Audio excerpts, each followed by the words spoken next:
Play sit and go tournaments 24/7 only on Ace 2-3. This game involves an element of financial risk and may be addictive. Please play responsibly and at your own risk. आणि दिल्लीतून एक मोठी बातमी हाती येते. देवेंद्र फडणवीस यांनी अमित शहा यांची भेट घेतली आहे संसदेतल्या कार्यालयामध्ये. संसदेतल्या कार्यालयांमध्ये दोघांची भेट झाली आणि बाकीचे सगळे नेते दिल्लीमध्ये उपस्थित असताना फक्त एकटे फडणवीस का भेटले हा प्रश्न उपस्थित होतोय. संसदेतल्या कार्यालयामध्ये फडणवीस आणि शहा यांची भेट झाल्याची माहिती समोर येते. खरं तर या अगोदर सुद्धा 2 दिवसांपूर्वी देवेंद्र फडणवीस हे दिल्लीला जाऊन आले होते आणि त्या भेटीमध्ये सुद्धा ते अमित शहा यांना भेटले होते अशी माहिती समोर आली होती. आणि आताही देवेंद्र फडणवीस हे केंद्रीय गृहमंत्री अमित शहा यांच्या भेटीला पोहोचलेत अशी माहिती पुढे येते.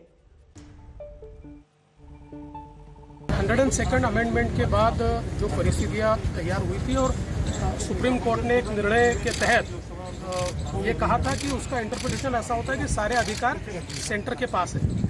और उसके बाद हम लोगों ने मांग की थी कि इसको क्लैरिफाई किया जाए और स्टेट्स के अधिकार वापस दिए जाए, क्योंकि सेंट्रल गवर्नमेंट ने जिस समय 102nd अमेंडमेंट कैरी की थी उस समय भी उन्होंने ये कहा था कि भाई स्टेट के अधिकार ये इसमें कोई उसको बाधा नहीं आएगी.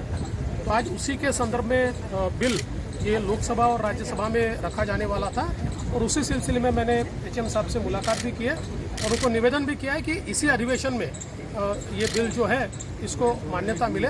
और मैं तमाम पॉलिटिकल पार्टी से भी ये निवेदन करना चाहता हूँ कि वो सारी पॉलिटिकल पार्टीज जो अभी एक लॉकजाम तैयार करके बैठी हुई है उन्होंने कम से कम OBC के हितों के लिए और बैकवर्ड क्लासेस के हितों के लिए इसको समर्थन देना चाहिए और इसको एक मत से पारित किया जाए. सर, उद्धव ठाकरे जी कह रहे हैं 50% का जो कैप है रिजर्वेशन पे वो हटा दिया जाए ताकि और सहूलियत हो मराठा रिजर्वेशन. देखिए, उस बात का और इस बिल का कोई संबंध नहीं. आप किसी को भी जब रिजर्वेशन देते हैं तो सबसे पहले उनको बैकवर्ड घोषित करना पड़ता है. ये बिल उसके संदर्भ में है.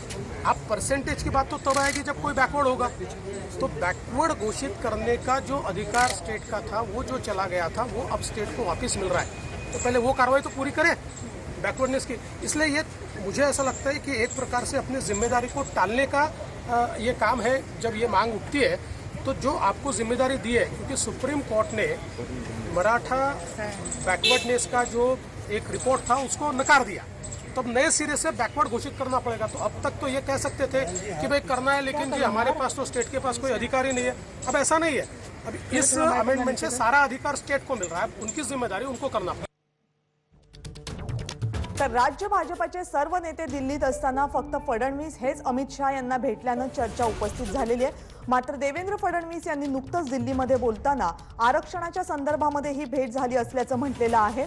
102वी घटना दुरुस्ती त्याचप्रमाणे 50% आरक्षणाची मर्यादा हे महत्त्वाचे मुद्दे आहेत. त्यापैकी आर्थिक आणि सामाजिक मुद्द्यांवर जर एखाद्या वर्गाला मागास म्हणून घोषित करायचं असेल तर त्याचा निर्णय घेण्याचे अधिकार राज्यांकडे असावेत. या संदर्भातलं महत्त्वपूर्ण चर्चा अमित शहा यांच्यासोबत झाल्याचं म्हटलंय देवेंद्र फडणवीस यांनी. ABP माझा, उघडा डोळे बघा नीट.